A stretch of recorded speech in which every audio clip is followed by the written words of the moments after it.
have to aim to be as proactive as possible when it comes to our mental health. We have to build a toolkit. What are the little things that I can do every single day that I know make me feel my best? And I put those in my toolkit, and this is what I deploy every day so I can be my most mentally sound.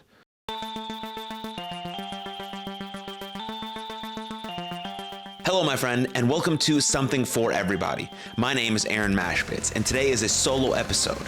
Let's get right into it. On this podcast, I talk about eating well, moving well, sleeping well, and thinking well. On this specific episode, I'll be talking more deeply about moving well.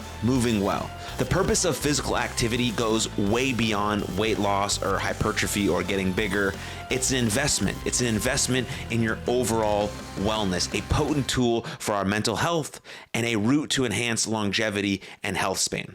As crucial as the exercise sessions are themselves, recovery is also an essential component of any training program. Active recovery involves low intensity exercise either during, walking between weight training sets, or after exercise sessions, whereas rest days for passive recovery involve as little exertion as possible. These types of recovery will improve post-exercise muscle soreness, aid in muscle recovery, and repair muscle through improved blood flow, shorten overall recovery time, and prevent overtraining. So the most important part of that statement is the purpose of physical activity goes way beyond weight loss or hypertrophy. When we talk about our mental health, one of the most important tools we can have in our mental health toolkit is a movement routine. That's why it's eating well, moving well, sleeping well, and thinking well. That's why those are the four foundational pieces of being an optimal human being, of living a healthy life. You have to, been drinking some Poppy. Not a sponsor of the show, but potentially could be. Poppy, get at me.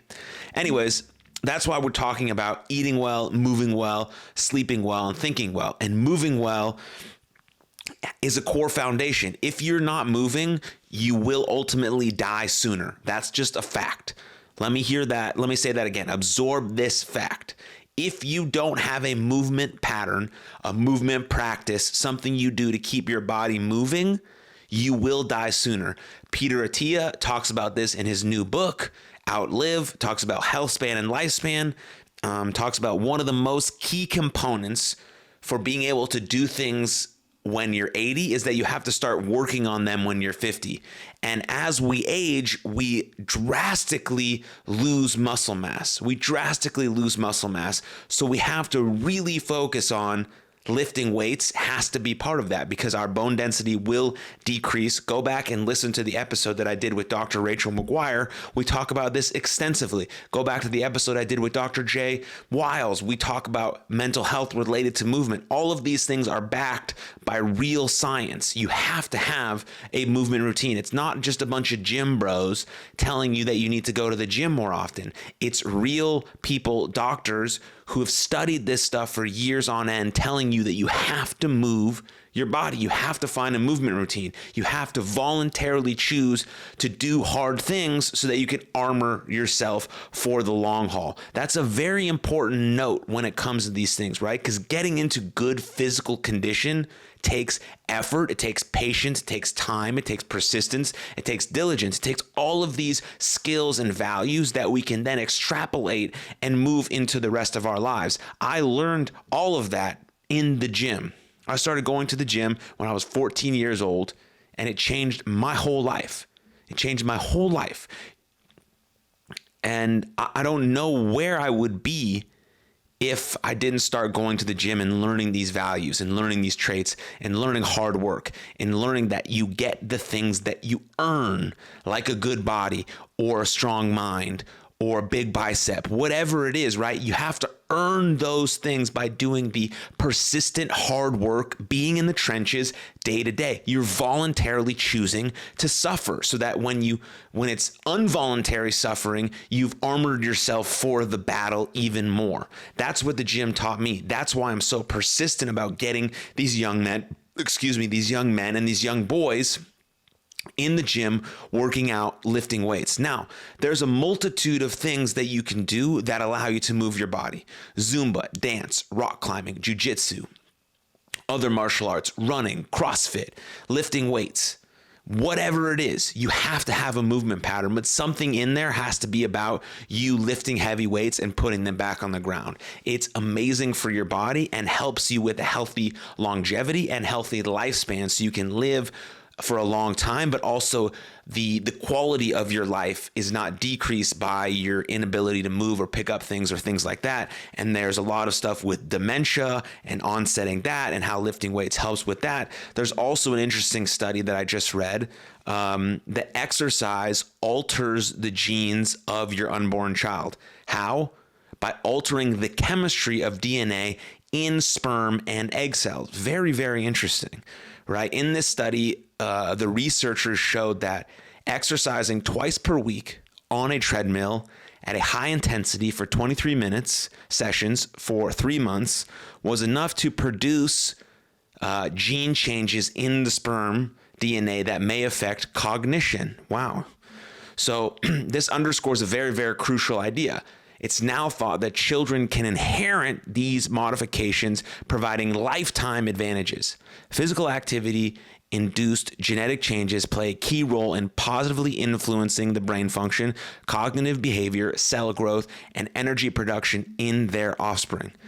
This is the golden nugget of the whole thing. Exercise is preventative medicine. Exercise is preventative medicine. One more time, exercise is preventative medicine. I talk about this all of the time when it comes to our mental health, that we have to aim to be as proactive as possible when it comes to our mental health. We have to build a toolkit. What are the little things that I can do every single day that I know make me feel my best? And I put those in my toolkit, and this is what I deploy every day so I can be my most mentally sound.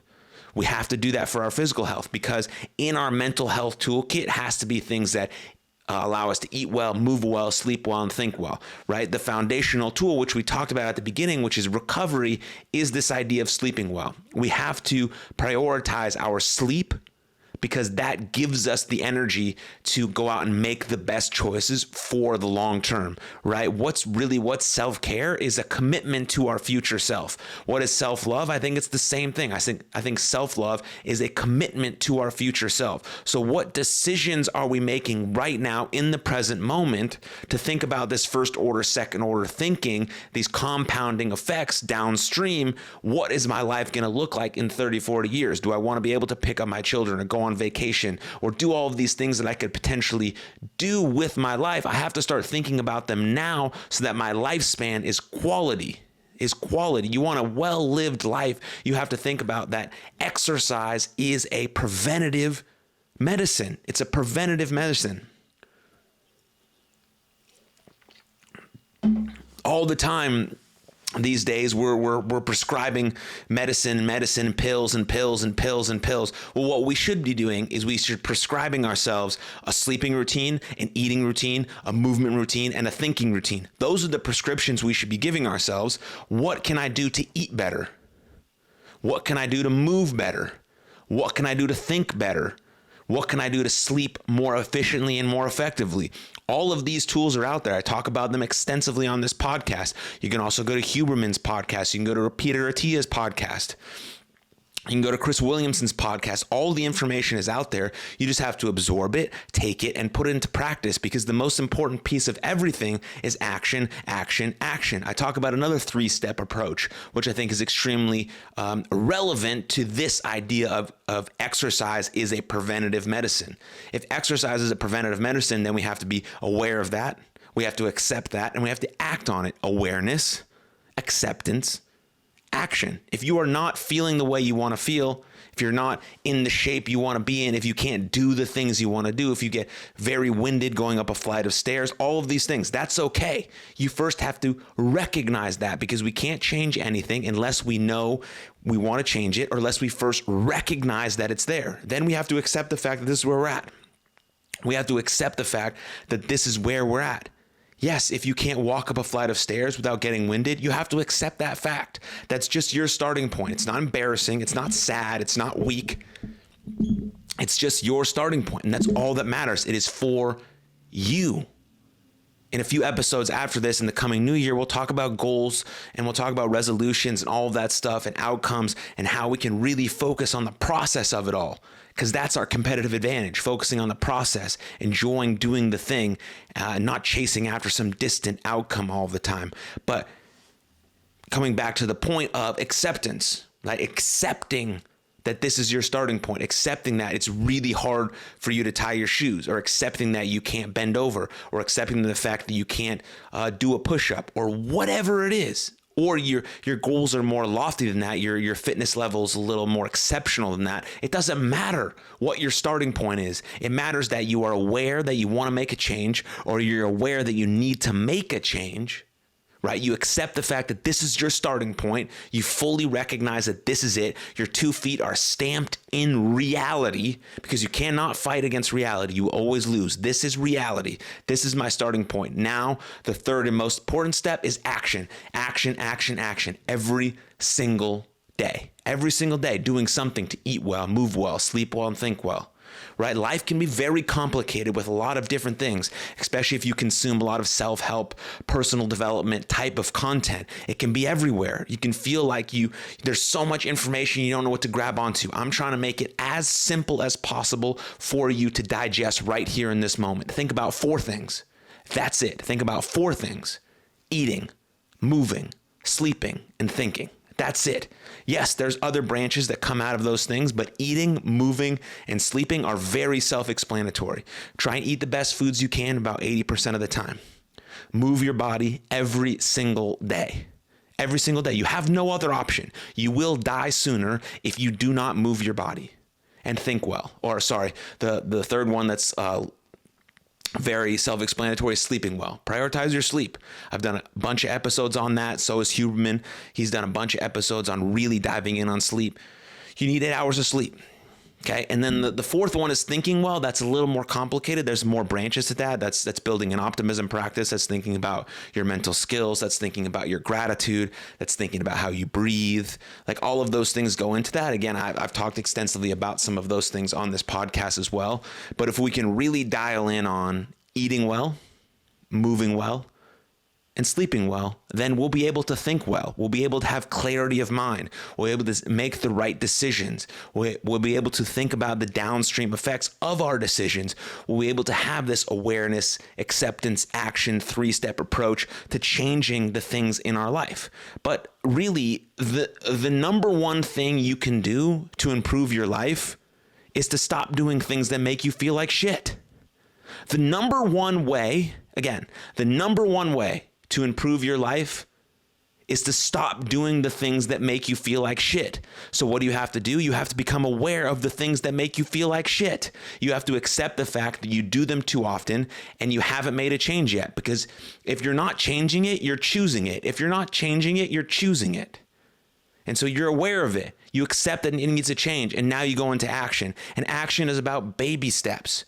It's about making your habits too small to fail. Again, we'll touch on this in a larger, longer episode about goals, habits, things of that nature. Whether goals is an interesting word. I'm just using that as a frame, as a context for the larger conversation we're going to be had about building habits and stuff like that. But for now, the idea is that you want to build habits that are too small to fail. And that's how you have to start your movement routine. You have to start.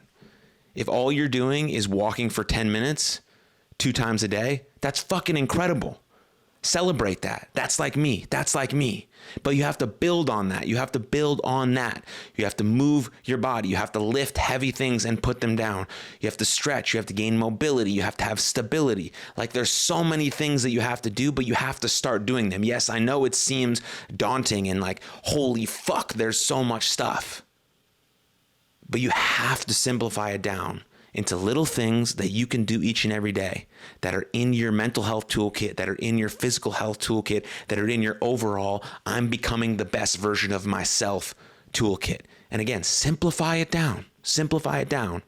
Eating well, moving well, sleeping well, thinking well. And this goes into this idea. One second, excuse me.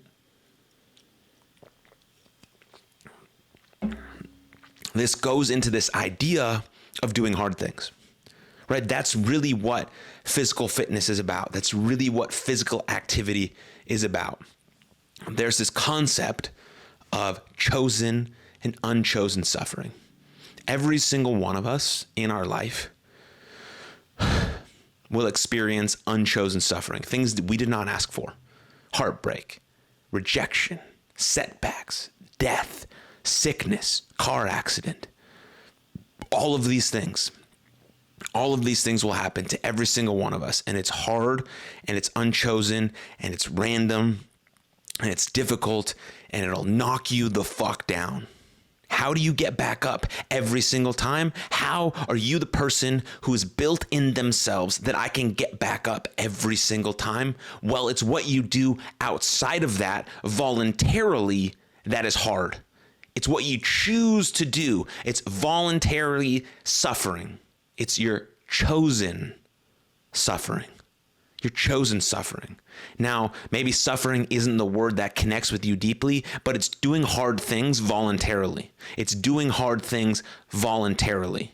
Whatever that is, whether that's running a marathon, doing CrossFit, taking jiu-jitsu classes, right? Signing up for physical fitness competitions, like paying to get beat up, basically, is what we're doing, right? Not actually beat up, but beat up in a sense that, yeah, I suffered through this. I got through this thing because I chose to. Now, when the unchosen suffering steps into our life, we've built this armor around us, this protective layer that ingrains in us, this reputation that we've built within ourselves that we can always get the fuck back up. Yes, we get knocked down. Yes, we get punched in the face. Yes, we trip and fall. Yes, we make mistakes. Yes, there's challenges and obstacles and all of these things, but we continue to spiral up because of the unchosen suffering, because of the chosen suffering, because we've stepped into the arena and voluntarily chosen to do hard things, that we can always get the fuck back up. That's it. That's what physical activity represents. Listen to Joe Rogan talk. Listen to David Goggins. Listen to Jocko Willink. Listen to The Rock. It's all of the same stuff. I'm built from the same cloth of those guys. Well, at least I want to be. That's what I want to be. That's my aim. Those are role models. Those are the people I look up to. That's why I put myself through hardship. That's why I go into the trenches every day at the gym and in jiu-jitsu and doing competitions. That's why I do that. So when life knocks me down, I've built a reputation within myself that I can always get back up. That I know that no matter what, I'm going to keep showing up. Yeah, I may be busted. I may be broken. I may be hurt. I may be not feeling it, but I'm still going to show up and I'm still going to get back up because I've voluntarily chosen to do hard things. And you listening to this or watching this are capable of that too. You're immensely capable. You're immensely strong. You're so capable, unbelievably capable and powerful human being. That's why you matter so much, because you have a moral obligation, a moral responsibility to unlock your potential. You have a moral responsibility to become the best version of you in greatest service of the world, because the world needs exactly what you have to offer. We need all of you. We need all of you. We need your mistakes. We need your challenges, your setbacks. But ultimately, we need you to be the person that becomes the person who always gets back up, who keeps showing up. And we've built a society, a community of those people who lift each other up, who link arms, who know that we can always get back up. Because yes, unchosen suffering will always be a part of this existence. It will never go away, but we have to confront it by voluntarily choosing to suffer each and every day through doing hard things: cold shower, sauna, lifting weights, running, mobility, yoga, stretching, jiu-jitsu, martial arts, fitness competitions, all of this stuff. And the reason behind this whole episode was because on November 18th of 2023, me and my fiance decided to do a fitness competition called Hyrox. And she saw it last November of 2022 and made a goal for herself that she wanted to compete in this competition. And I'm not much of a runner. It sucked when I was playing baseball. I'm not much of a runner now. I lift weights, I do mobility, I do yoga, I do jiu-jitsu, I do all the sauna, the cold, all that good stuff that I've been talking about here on this episode. But running just hasn't been my thing. And she asked me if I wanted to compete with her in this fitness competition. And I didn't want to say yes because I don't like running and I didn't want to run. I didn't want to challenge myself. But I said yes. I said yes. And we competed in this thing on November 18th. And wow, first off, my fiance is an absolute fucking beast. She crushed it. She's a legend. She pushed me. She motivated me. She supported me. She was there for me. She could have absolutely dusted me in the running and just left me in the dust, but she stayed with me. She was my partner. She supported me. She encouraged me. So unbelievable support from my fantastic, unbelievable future wife, who I can't wait to marry and I love so much. But she was the support, and I trained a little bit for this, could have trained more in terms of my running, but the idea behind it is that we're paying to be put in the trenches. We're paying to be put in the trenches, and you're around a community of people who are doing the same thing. So there's ultimately these good vibes. Everyone's encouraging each other. There's support, there's love, but you're voluntarily choosing to do something hard. And in the middle of it, you're like, fuck, this is hard. But once you get out of it, once you finish, you're damn proud. And that's the feeling you can have when you voluntarily decide to do hard things, to pay money for people to make you suffer. That's what we're talking about here, right? Giving your money away so that you can suffer, so that ultimately it makes your life better. Ultimately, it allows you to handle challenges and setbacks and obstacles better than you would if you hadn't done the voluntarily hard thing. Because again, unchosen suffering is going to hit you no matter what. But we have the capacity and the proactiveness, right? That's what we've been talking about. If exercise is a preventative medicine, we want to be proactive with our mental health. This is the same thing. It sort of wraps this whole idea, is that we can be proactive with the arm of how we armor ourselves for life, of how capable we are, of how we build our self-reputation and this ingrained nature in ourselves that we know that we're always going to get back up. We always going to get back up, even when life punches us in the face as hard as humanly possible, and we know it sucks, and we're like, and we're frustrated and we're angry, but we're like, I built a reputation in myself that I'll always get back up. I've built a reputation in myself that I know that I can handle this. Not to say it's easy. It's not going to be easy. It's never going to be easy. It's going to be hard. That's the point. That's the reason why we have to voluntarily do hard things. Start now. Do them now. Don't wait. Don't wait. The best time to start was yesterday. The second best time is right now. I'm hoping that my words are motivating you, are driving you to want to become the best version of yourself. Because again, the world needs that. You matter so deeply that the world needs that of you. And so we did this fitness competition called Hyrox.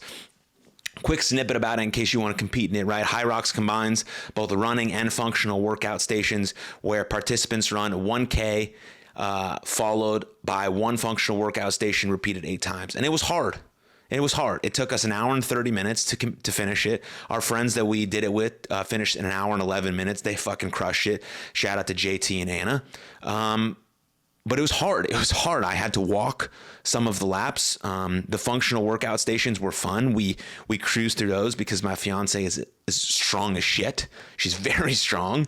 And so that pushed me. But the running was really hard and it challenged me. And I'm really glad that we did it. But I'm more glad that I did it with her. Because it continues just to build our relationship, build our bond, build what we have together. I'm extremely blessed to have that with her, and so I'm glad it was in this context of doing hard things that we could continue to come together as partners and as supporters of each other. And so I just wanted to share that snippet of Hyrox, but it can be anything for you, right? I voluntarily choose to go to jiu-jitsu every day to get my ass beat, because I'm building the armor within myself. I've been going to the gym since I was 14. You have to find something for you. You are unique. We've been talking about that. You are a unique, divine individual. And you have to find the physical fitness protocols that work best for you, just like you have to find the mental health protocols that work best for you, but they're in conjunction because everything is bi-directional. What we do for our brain, our mind helps our body. What we do for our body helps our brain. It's bi-directional. So your mental health and your physical health protocols will all go together, but it really falls under the umbrella of the 4 foundational fundamental protocols of eating, moving, sleeping, and thinking. That's really what it is. And so I wanted to give you this episode, one as maybe a motivator, one as maybe a testament to how it's completely changed the trajectory of my life, physical fitness and getting in the gym and doing hard things. I also wanted to give you some science behind it, some real facts, and also simplify it down enough where it's manageable, that we can move forward with it, right? Because we have awareness, we have acceptance, but ultimately we have action. And our action is about creating habits that are too small to fail and finding protocols that fit us, fit our needs, and fit our lifestyle. But knowing ultimately that we have to move. We have to move to create the quality of life that we really want. And that's what I wanted to tell you. So I'll leave you with this, right? We have to leave with this, which is eating well, moving well, sleeping well, and thinking well. Focus on those things, making our habits too small to fail, and moving upwards from that, always spiraling up, because ultimately you are capable of doing that. You are so capable of doing that, and I can't wait to see who you blossom and who you flourish into. So thank you for tuning into this episode. I appreciate you very much, and I'll see you next time. Cheers. If you enjoyed that episode, please click here for another full-length episode of the podcast. And please don't forget to subscribe. But above all else, most importantly, please take good care of yourselves and others. And I'll see you next time. Lots of love. Cheers.